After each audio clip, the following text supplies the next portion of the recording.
துலாம் ராசி நேயர்களுக்கு வருகின்ற ஆங்கில புத்தாண்டு 2025 எப்படி இருக்கும் அதை பற்றி பார்ப்போம். இந்த வீடியோவில் வருகின்ற ஆங்கில புத்தாண்டில் 3 கிரக பயிற்சிகள் இருக்குது, முக்கிய நிகழ்வுகள் இருக்குது. ஒன்று, சனி பகவானுடைய சனிப்பயிற்சி மார்ச் 29, 2025 என்று நடக்கவிருக்கின்ற திருக்கணித பஞ்சாங்கப்படி கும்பராசியிலிருந்து மீனராசிக்கு பெயரவிருக்கின்ற சனி பகவான். அதற்கு அடுத்தபடியாக குரு பயிற்சி அடுத்த மாதமே வந்துடும். அதற்கு அடுத்தபடியாக ராகு கேது பயிற்சி ஒரு 2-3 மாதம் கழிச்சு வரும். இந்த 3 முக்கிய பயிற்சிகளும் துலாம் ராசினியர்களுக்கு ஒரு சின்ன கிரக மூமெண்ட் இருந்தால் கூட நம்ம வாழ்க்கையில் பெரிய பாதிப்புகள் இருக்கும். அப்போ இந்த 3 முக்கிய நிகழ்வுகளில் எந்தெந்த மாதிரியான நல்ல விஷயங்கள், எந்தெந்த மாதிரி எதிர்பார்ப்புகள் இருக்கலாம், எதை இதெல்லாம் நாம் தவிர்க்க வேண்டும், எதை பரிகாரமாக செய்தால் நல்லது அப்படிங்கிறத பற்றி தான் நம்ம வீடியோவில் முழுசாக பார்க்க போகிறோம். இந்த வீடியோவை முழுசாக பாருங்கள். நீங்கள் துலாம் ராசி நேயர்களாக இருந்தால், உங்களுடைய ஃப்ரெண்ட்ஸ், ஃபேமிலிஸ் அண்ட் ரிலேட்டிவ்ஸ் துலாம் ராசி நேயர்களாக இருந்தால் தயவு கூர்ந்து இந்த வீடியோவை அவங்களுக்கு ஃபார்வர்ட் பண்ணுங்கள். கண்டிப்பாக துலாம் ராசி நேயர்களுக்கு இந்த வீடியோ மிக மிக யூஸ்ஃபுல்லாக இருக்கும்.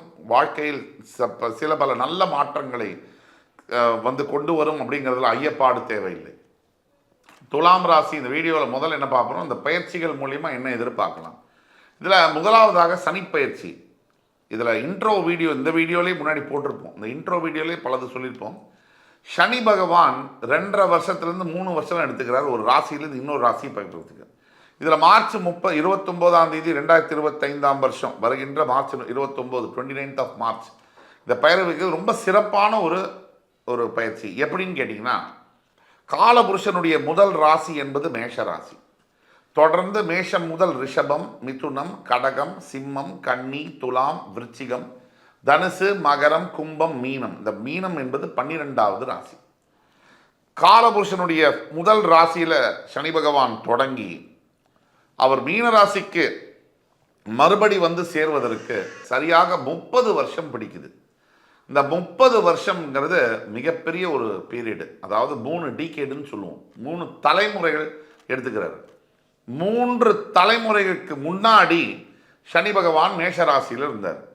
ஒரு தலைமுறை முடிஞ்சு அடுத்த தலைமுறை முடிஞ்சு அடுத்த தலைமுறையும் முடிய போகுது. இப்போதான் மீனராசிக்கு வராது. இப்பேற்பட்ட சிறப்பு இந்த பயிற்சிக்கு உண்டு. மோட்சஸ்தானத்திற்கு வருகின்ற சனி பகவான் ஒரு மனிதனுடைய ஆன்மீகம், ஆண்டவனுடைய துணை, அவருக்கு நடக்கக்கூடிய எல்லா நல்ல விஷயங்களுக்கும் காரணம் இறைவனுடைய துணை. அந்த இறைவனுடைய ஆசீர்வாதம் வேணும்னா மோட்சகாரகன், மோட்சஸ்தானம் வலுவாக இருக்கணும். அந்த மோட்சஸ்தானத்திற்கு வருகின்ற சனி பகவான் கும்பத்திலிருந்து பெயர்ந்து மீனத்திற்கு வருவார். இப்போ மீனத்திற்கு வரக்கூடிய சனி பகவான் என்னென்ன மாதிரி நல்ல பலன்களை துலாத்திற்கு செய்வார். முதல் பாயிண்ட், துலாம் ராசியில தான் சனி பகவான் உச்சம் பெறுகிறார். இந்த துலாம் ராசி சனி பகவானுடைய ஒரு ராஜயோக ஒரு ராசி அப்படின்னு சொன்னால் மிகையல்ல. தான் சொந்த வீட்டில் மகரம், கும்பத்தில் உச்சம் பெறாதவர் துலாமில் உச்சம் பெறுவார். ஆக இந்த வருகின்ற ஆண்டு ரொம்ப அமோகமான ஆண்டாக இருக்கும்.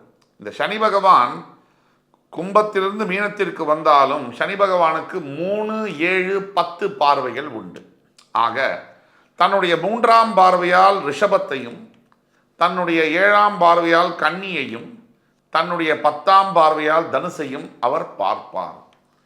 சனி பகவானை பொறுத்த வரைக்கும் பார்க்கின்ற பலத்தை விட இருக்கின்ற இடத்திற்கு தான் பலம் அதிகம்.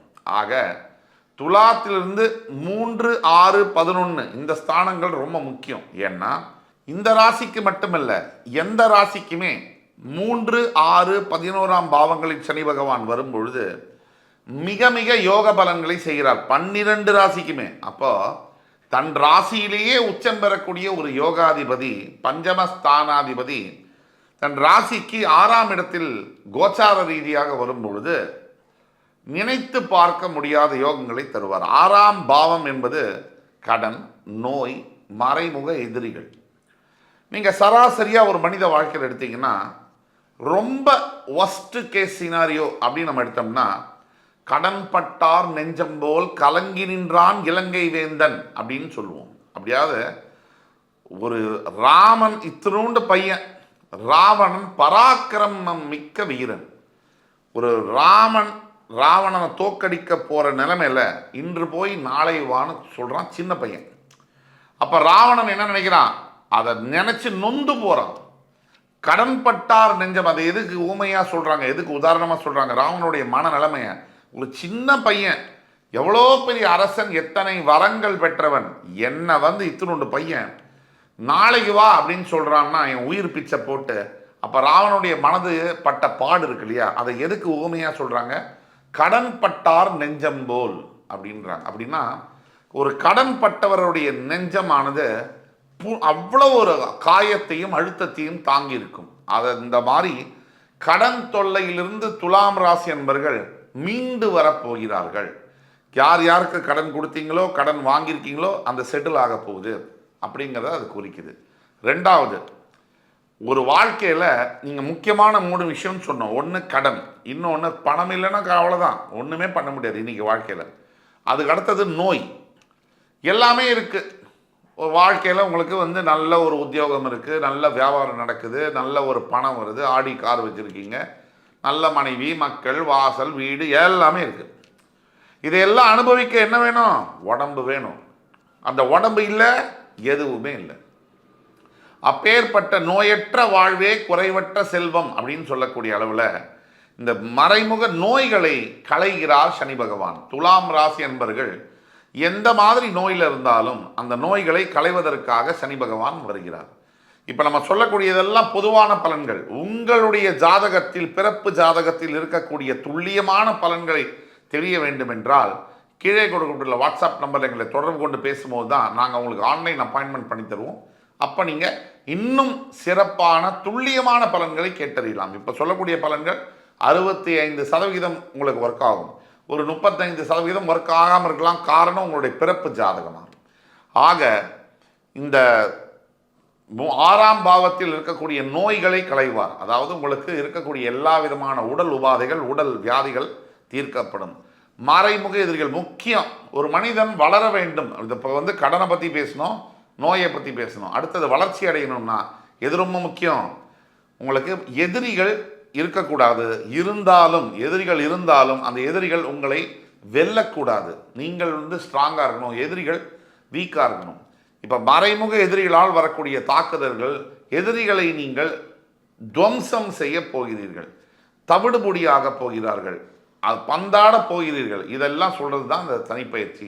ஆக துலாம் ராசி நேயர்களை பொறுத்த வரைக்கும் நாள்பட்ட, மாதங்கள் பட்ட, ஆண்டுகள் பட்ட கடன்கள் தீரும். நோய்கள், அதுலேருந்து நீங்கள் வெளியில் வருவீங்க. தேவையில்லாத மருத்துவ செலவெல்லாம் இல்லாமல் இருக்கும். அதே மாதிரி எதிரிகளை நீங்கள் துவம்சம் செய்ய போகிறீர்கள். இந்த 3 பாயிண்ட்டு. அடுத்தபடியாக உங்களுடைய 8ஆம் வீடு என்று சொல்லக்கூடிய உங்களுடைய ராசிநாதனுடைய இன்னொரு வீடு ரிஷபத்தை அவர் பார்ப்பதனால் வெளிநாடு சம்பந்தப்பட்ட தொடர்புகள் ஏற்படலாம். ஃபாரின்ல எஜுகேஷன், வேலைகள், கல்யாணம், செட்டில் ஆகிறது ஏற்படலாம். அதே மாதிரி 7ஆம் பார்வையால், சனி பகவானுடைய 7ஆம் பார்வையில் உங்களை விரயஸ்தானத்தை பார்ப்பதனால் நல்ல தாம்பத்தியம், சிறப்பான ஒரு தாம்பத்தியம் அமையக்கூடிய வாய்ப்புகள் இருந்தாலும் கூட தேவையில்லாத சில உறவுகளை நீங்கள் தவிர்க்க வேண்டும். சாதாரணமாக பழகக்கூடிய நட்பு வேறு விதமாக மாறலாம். அதற்கு அடுத்தபடியாக பார்த்தீங்கன்னா உங்களுடைய 3ஆம் இடம் என்று சொல்லக்கூடிய உதயஸ்தானத்தை சனி பகவான் பார்ப்பதனால முயற்சிகள் எடுத்தால் வெற்றி பெறும். ஆனால் பிளான் பண்ணி சரியான நேரத்தில், சரியான விதத்தில், சரியான ஆளுகிட்ட சரியான முறையில் அந்த முயற்சியை எடுக்கணும். இதை நீங்கள் பார்த்துக்கணும். ஒட்டுமொத்தத்தில் துலாம் ராசி நேயர்களுக்கு உச்சகட்ட ராஜயோக பலன்களை இந்த சனி பயிற்சி தரும் அப்படின்னா அது மிக இல்லை. அடுத்து வரக்கூடிய குரு பயிற்சி. குரு பகவான் வந்து இப்போ இருக்கக்கூடியது மேஷராசியிலிருந்து ரிஷபராசிக்கு பெயரவிருக்கிறார். ஸோ ரிஷபராசிக்கு பெயரவிருக்கின்ற குரு பகவான் எண்ணற்ற வாய்ப்புகளை உங்களுக்கு தருவார். ரிஷபத்திலிருந்து மிதுனத்துக்கு வரக்கூடிய குரு பகவான் இன்னும் சிறப்பான வாய்ப்பை தருவார் அப்படிங்கிறத நம்ம இந்த வரக்கூடிய ஆண்டில் எதிர்பார்க்கிறோம். அப்போ மிதுன ராசிக்கு வரக்கூடிய குரு பகவானால் உங்களுக்கு வரக்கூடிய வாய்ப்புகள் எண்ணற்றது. ஆனால் 9ஆம் பாவத்தில் குரு வந்தால் சில விஷயங்கள் துலாத்துக்கு நடக்கும். தந்தையாருடன் சில கருத்து வேறுபாடுகள் வரலாம். அதை பற்றி கவலைப்பட வேண்டியதில்லை, ஒன்றும் பெருசு அளவுக்கு ஆகாது. குரு உங்கள் ராசியை பார்க்க போவதனால நல்லது நடக்கும். புத்திரஸ்தானம் வலுக்கும், அதாவது உங்களுடைய புத்திர பாக்கியங்கள் கிடைக்கும். அதே மாதிரி கல்யாணம் தாமதம் பட்டு போன துலாம் ராசி என்பவர்களுக்கு கல்யாணம் விரைவில் நடக்கக்கூடிய வாய்ப்புகள் உண்டு. அதே மாதிரி ராகு கேது. இப்போ ராகு பகவான் எங்கே இருக்கார்? மேஷத்தில், அதாவது மீனத்தில் இருக்கக்கூடிய ராகு பகவான் பெயர்ந்து கும்பத்திற்கு வருவார். சிம்மத்தில், அதாவது கண்ணியில் இருக்கக்கூடிய கேது பகவான் பெயர்ந்து சிம்மத்துக்கு போவார். அப்போ உங்களுடைய பஞ்சமஸ்தானத்துக்கு ராகுவும் உங்களுடைய 11ஆம் வீடு என்று சொல்லக்கூடிய சிம்மத்தில் வந்து கேதுவும் உட்காருவாங்க. இந்த 5ஆம் இடத்துல ராகு உட்காரும் போது நீங்கள் எங்கே கேர்ஃபுல்லாக இருக்கணும்னா, பழகக்கூடிய ஃப்ரெண்ட்ஸ், இந்த ஃப்ரெண்ட்ஷிப் பாருங்கள் நம்மளை நல்லதாகவும் உருவாக்கும், அழிக்கவும் செய்யும். அது நாம் செலக்ட் பண்ணுறதை பொறுத்து இருக்குது. ஆக எந்த நேரத்தில் நம்மளோட ஃப்ரெண்ட்ஷிப்பே நம்மளை அழிக்கவும் நம்மளால் சொல்ல முடியாது. எந்த நேரத்தில் நமக்கு அது ஹெல்ப் பண்ணும் அதையும் நம்மளால் சொல்ல முடியாது. நாம் தான் கவனமாக இருக்கணும். ஆக இந்த சமுதாயத்தில் எல்லாமே தான் இருக்கும். பிரித்து எடுக்க வேண்டியது நம்மளோட பொறுப்பு. நீங்கள் ஃப்ரெண்ட்ஷிப் விதத்தில் ரொம்ப ரொம்ப கேர்ஃபுல்லாக இருக்கணும். அதே மாதிரி வேலை செய்யக்கூடிய இடத்துல பெரிய அளவில் ப்ரமோஷன் இன்சென்டிவ்ஸ்லாம் கொஞ்சம் எதிர்பார்க்காதீங்க. சற்று சிக்கல்கள் உங்களுக்கும் உங்களுடைய சூப்பர்வைசருக்கும் இருக்கலாம். என்ன இருந்தாலும் பொறுத்தார் பூமி ஆழ்வார். பொறுமையாக நீங்கள் இருந்தீங்கன்னா, துலாத்துக்கு பொறுமையை நான் சொல்லிக் கொடுக்கணுமா?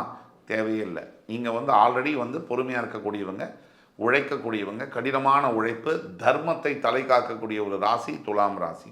ஆக ஒட்டு மொத்தத்தில் இந்த புத்தாண்டு என்பது உங்களுக்கு ஓஹோன்னு இருக்கக்கூடிய புத்தாண்டு தான். நம்பர் 1 ஸ்பாட்டில் நீங்கள் இருக்கீங்க. ரிஷபம், துலாம், மகரம் இந்த 3 ராசிகள் வரக்கூடிய புத்தாண்டில் மிளறப்போகிறீங்க அப்படின்னா அது வகையில் அந்த வகையில் துலாம் வந்து மிகப்பெரிய ஒரு ராஜயோக ஆண்டைத்தான் எதிர்பார்த்து காத்து கொண்டிருக்கிறது என்று கூறி, பரிகாரமாக சொல்லணும்னா ஒரே ஒரு எளிய பரிகாரம், தங்களால் இயன்ற தான தர்மங்களை எப்பொழுதுமே செய்யவும். அது நித்திய கர்மான்னு சொல்லுவோம். படிப்புக்கு, சாப்பாடுக்கு, ஆடை அணிகலன்களுக்கு, ஒரு துணி இல்லாமல் இருக்காங்க, ஒரு பெட்ஷீட்டு, ஒரு குளிர்காலத்தில் போர்த்திக்கிறதுக்கு ஒரு பெட்ஷீட், இப்படி உங்களால் முடிஞ்ச உதவியை செய்யும்பொழுது அந்த ஆண்டவன் இறங்கி வந்து உங்களுக்கான உதவிகளை தன்னாலவே செய்வார். கவலையே வேண்டாம். காலம் உங்களுக்கான காலமாக இருக்கிறது. விரைந்து நடைபோடுங்கள், வெற்றியை பாருங்கள் என்று கூறி அடுத்து வரும் காணொலியில் மறுபடி உங்கள் எல்லோரையும் சந்திக்கும் வரை உங்களிடமிருந்து விடைபெறுவது உங்கள் சுபாஷ் பாலகிருஷ்ணன். நன்றி, வணக்கம், வாழ்க வளமுடன்.